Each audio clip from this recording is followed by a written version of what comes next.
Sean todas y todos bienvenidos a esta cápsula informativa en el marco de la carrera de Derecho de la UAP Derecho, Personas y Empresas y por supuesto la Academia de Derecho Social. El día de hoy tengo el gusto de presentar a Julio Juárez, quien es nuestro profesor en el área de Derecho Laboral.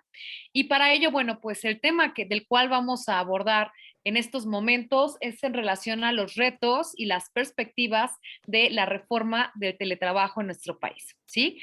Muchas gracias, Julio, por acompañarnos. Julio, reitero, es profesor del ITESO.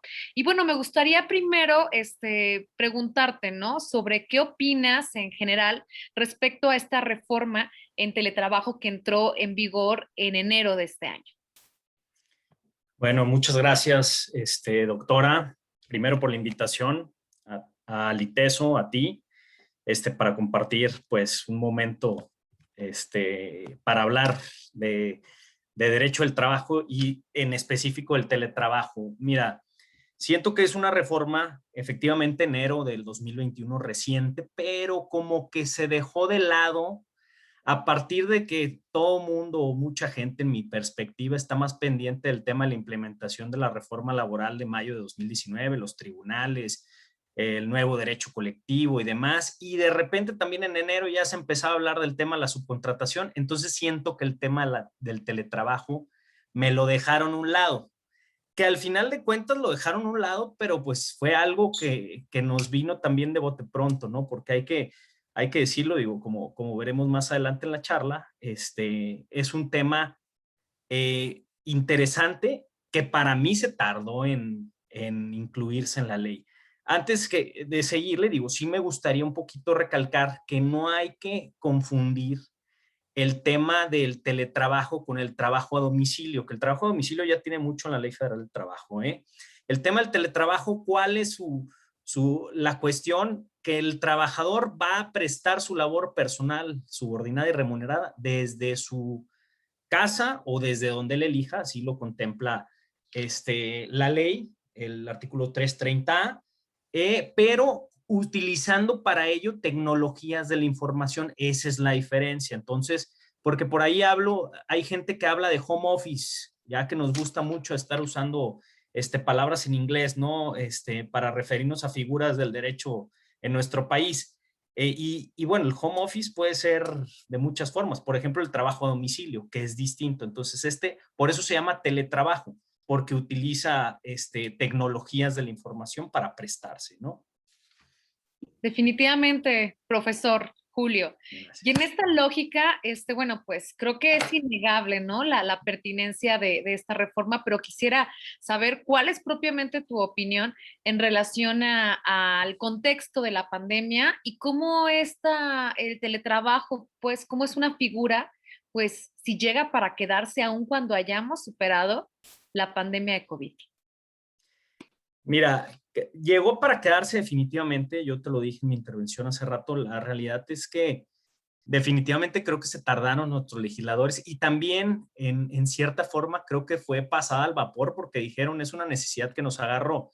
Si nos ponemos en cuenta del tiempo que lleva la pandemia, fue marzo, abril del año 2020 ya cuando nos empezaron a encerrar a todos y las empresas están modificando sus maneras de trabajar y viene en enero de 2021 esta reforma, cuando se dieron cuenta de la necesidad, pero fue una necesidad por la pandemia, no creo. O sea, este tipo de formas de trabajo ya estaban muy implementadas en muchas empresas, sobre todo transnacionales. O sea, ya eran tema de gente de México muy talentosa. Por ejemplo, a mí me tocó conocer ingenieros en sistemas muy talentosos que trabajaban para empresas de Silicon Valley y tal cual, o sea, cargan su lap para todos lados y trabajan pues a distancia.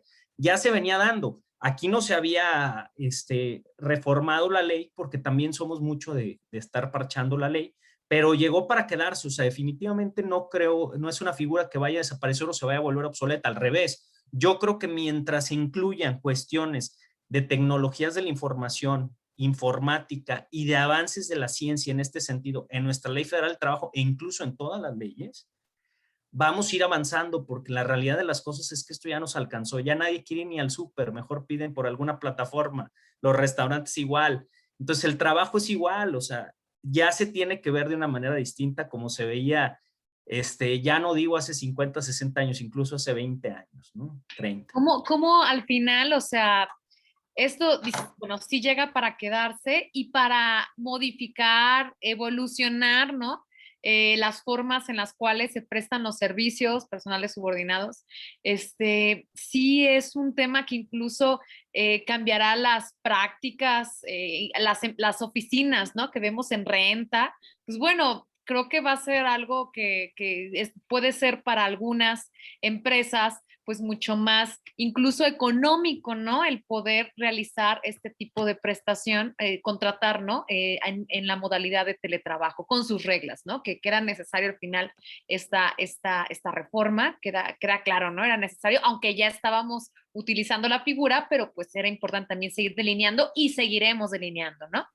Y en ese sentido, profesor, quiero preguntarte, o sea, entonces, con esta reforma, o sea, ¿se cumplirá con el objetivo que se planteó o cuáles son los aspectos que quedarían pendientes para poder considerar en esta misma descripción, en esta misma relación, ¿no? Del teletrabajo frente a los trabajadores, las y los trabajadores y las personas empleadoras?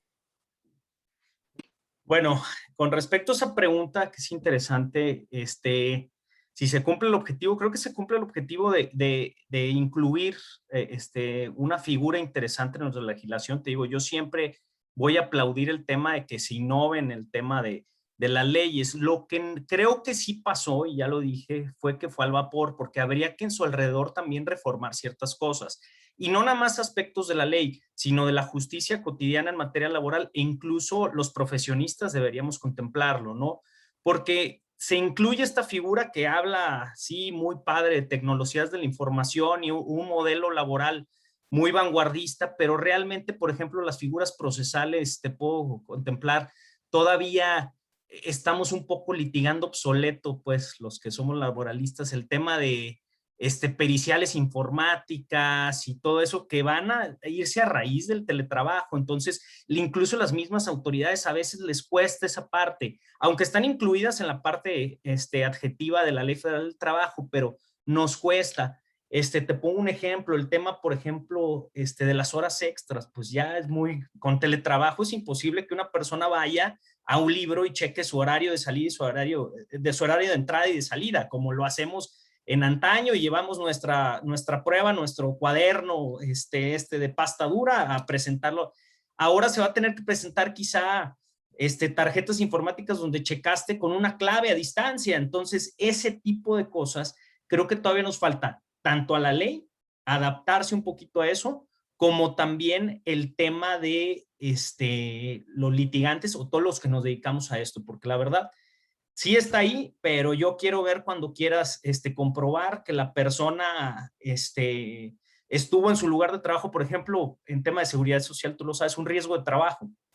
O sea, en su casa, desde teletrabajo y demás, estabas conectado, no estabas conectado. No, Quiero y ver, para pues, qué medir sucede. este tipo de, o sea, ¿cómo le hace también la persona empleadora para efecto de poder regular las condiciones? Porque al final, si hablamos de un riesgo de trabajo, pues sí puede implicar una responsabilidad directa o indirecta de la parte empleadora, ¿no? O sea, el reglamento interior de trabajo, tengo que revisar bien las medidas de seguridad, de higiene para evitar ese tipo de accidentes. Y cuando es en casa, pues cómo le puedes decir oye, te voy a impactar la prima de siniestralidad porque tu trabajador se accidentó en su casa por este trabajo a distancia? Pues qué difícil, ¿no? O sea, creo que definitivamente esto está incompleto, ¿no? O sea, tenemos Sí. mucho aún por recorrer del trabajo a distancia. Y en esta lógica, profesor, ¿cuál entonces son las ventajas y las desventajas que existen del teletrabajo desde tu perspectiva?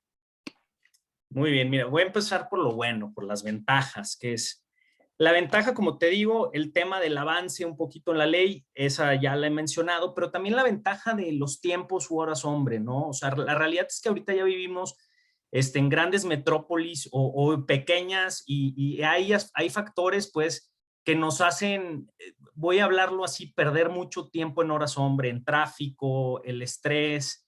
Entonces, las grandes ventajas es que realmente se abre un campo de oportunidad para las empresas y para los trabajadores de poder utilizar su tiempo de mejor forma para prestar su trabajo. Y también una empresa, por ejemplo, tiene apertura a nivel global, pues prácticamente. Si nos vamos más pequeño, incluso a nivel de país, una empresa de Jalisco puede contratar a alguien en Mérida sin problema, una persona bien calificada, y no se tiene que ir a lo que nos íbamos antes nada más, al tema de, vive cerca, estás disponible, puedes cambiar de residencia y demás. Claro, habrá trabajos que no se puedan prestar bajo esta modalidad, pues todavía no estamos tan avanzados, o sea,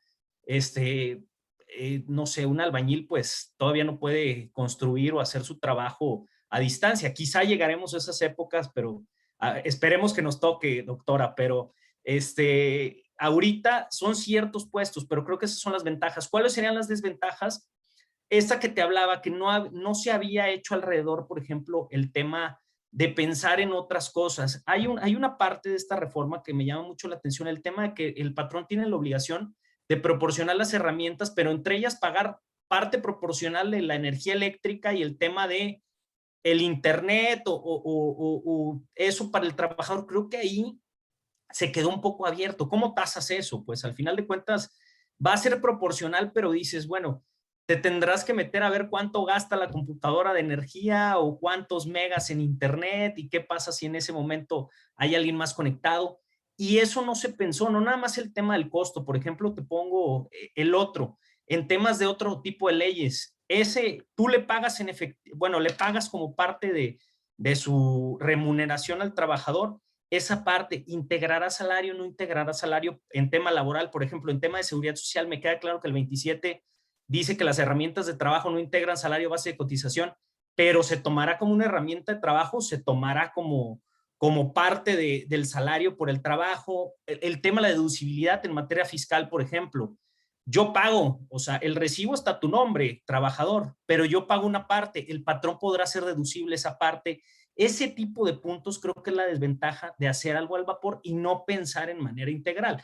Lo lanzaron, pero hay que ver cómo resuelven en adelante los tribunales ciertas controversias que surjan y ya, como en muchas otras cosas, que los criterios vayan adaptando la ley, ¿no? Sí, sí, vayan legislando, ¿no? Así es, Pareciera, exactamente. pues, pero al Que final. bueno, Y es que, ese que mismo no pareciera, efecto, a ¿no? veces parece que lo hace, ¿no? Sí, sí, sí, sí, el mismo efecto, ¿no? Lo que el legislador quiso decir, ¿no? Así es, Y en exactamente. esa lógica, bueno, pues hay empresas, centros de trabajo, que ya están, bueno, incorporaron esto ya a su dinámica de trabajo o pretenden hacerlo de manera permanente. Y en ese sentido, en ese contexto, profesor, ¿cuál sería tu recomendación como especialista que pudieras brindarle a estos centros? Muy bien, mira, como especialista el tema del contrato, la misma reforma lo dice, hay que hacer un contrato con ciertas características. Aquí hay dos, digamos, supuestos distintos. Quien por necesidad, por ejemplo, ahorita en la pandemia, venía trabajando presencial y se tuvo que ir a un modelo de teletrabajo, ahí se puede hacer un convenio donde se pongan las nuevas condiciones y se ponga que también después de cierto tiempo va a regresar. O sea, es bien importante el documento donde quedan establecidas esas cuestiones. En el tema de a quien se va a contratar ya para esta modalidad en forma definitiva o como por primera vez para que siga, tiene que tomar en cuenta también el empresario que después si dice, no, me arrepiento de haber creado ese puesto por teletrabajo, ya lo quiero presencial, ahí es cambio de condiciones de trabajo, es un supuesto distinto al que te menciono al inicio. Entonces, todo va a depender también que se asesoren y se asesoren correctamente. Porque desafortunadamente, digo, yo no quiero decir otras, pero de repente preguntan con gente que no es especialista y les dice, con que hagas un convenio no pasa nada y demás. Hay que ver todo este tipo de aspectos. Te comentaba hace rato el tema de bueno, prever que no se elaboren horas extras, vas a estar conectado a tal hora, y si haces algo fuera de ese horario, es nada más con permiso por escrito mío como patrón, para que luego no vaya a haber controversias de que te quieran cobrar los extras. Y te digo, ¿cómo lo compruebas, no? Tú como patrón, que tienes la carga probatoria. Entonces, sí, muy importante el tema de los contratos, el tema de las descripciones de puestos, porque también se van a ir a trabajar a casa, pero muchas empresas ni siquiera fijan las labores que va a hacer el trabajador. O sea, es más por objetivo de, llévame la contabilidad, por ejemplo, un contador, pero nunca delimitan esas labores. Entonces, creo que depende de dos consejos. Acérquense a un especialista y dos, hagan buenos contratos, buenos convenios para que las condiciones queden establecidas y evitemos pues situaciones de riesgo a futuro. Sí, definitivamente es imprescindible asesorarse y por supuesto formarse, ¿no? En esta área que seguirá cambiando. Y bueno, o sea, llegó para quedarse, pero tendremos que seguir delineando esta figura jurídica porque implica obviamente un respeto a la seguridad jurídica de él y de la trabajadora y por supuesto también no invadir, ¿no? Esta privacidad. O sea, tiene tantas aristas el teletrabajo, pero bueno, lo más importante es que, reitero, pues ya está la reforma, ya se implementó y pues bueno, seguirá esto evolucionando, sea de manera legislativa o sea de manera judicial, ¿verdad? Así Y es. bueno, pues para mí es un gusto haber compartido este espacio contigo, Julio. Muchas gracias por seguir compartiendo también estos espacios con todos nosotros, con toda la comunidad del ITESO y fuera del ITESO. Y bueno, pues con esto entonces estamos concluyendo, dando por terminadas estas jornadas de cápsulas informativas en materia de derecho social y esperemos vernos en próximas ocasiones, que nos acompañaras. ¿Sí? Muchas gracias, Fanny. Gracias también a mi casa, el ITESO, y pues gracias a quien nos escuche por este medio también. Gracias. Hasta Hasta luego. luego.